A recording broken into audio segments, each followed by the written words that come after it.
In the United States, you have a very different approach to the kinds of laws that can be implemented with respect to foreign ownership of residential real estate.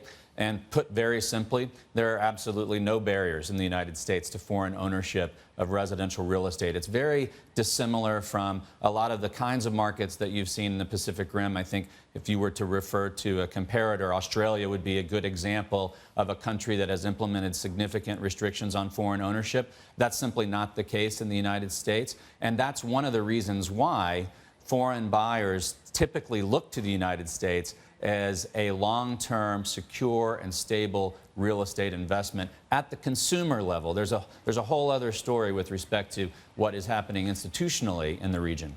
So that is a very important distinction to draw. These foreign buyers, am I right in saying this, Chris, are not speculative buyers. They're not punting on the they're not punting on the real estate market.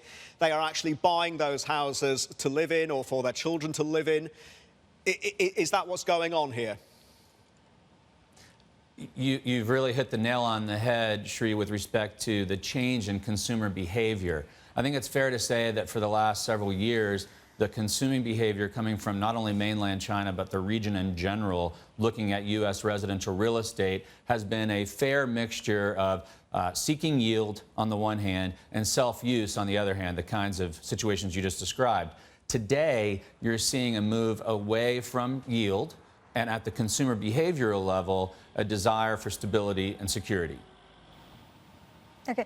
Chris, is it really turning out to be because of the trade war tensions as well as what's happening in the background, geopolitics having a handle on consumer decisions and that bringing a choice for Chinese investors of whether to go to the U.S. or buy real estate in Japan? I was just reading this note, according to Juwai.com, which is China's top international real estate website, Chinese inquiries regarding Japan rose 13 times on the year in the first 3 months of 2019, and interest in U.S. properties, on the other hand, dropped 27.5% or nearly 28%. Is that real?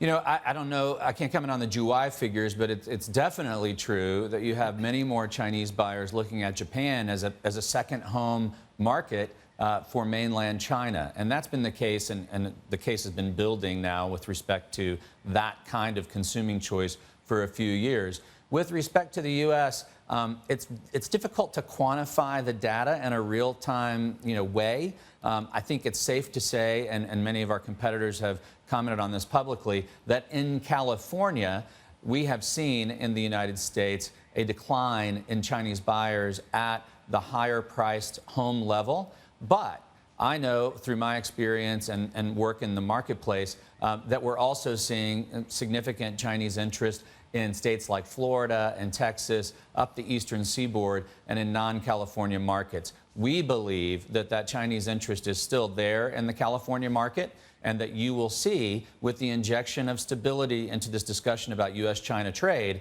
more Chinese come back into that California market.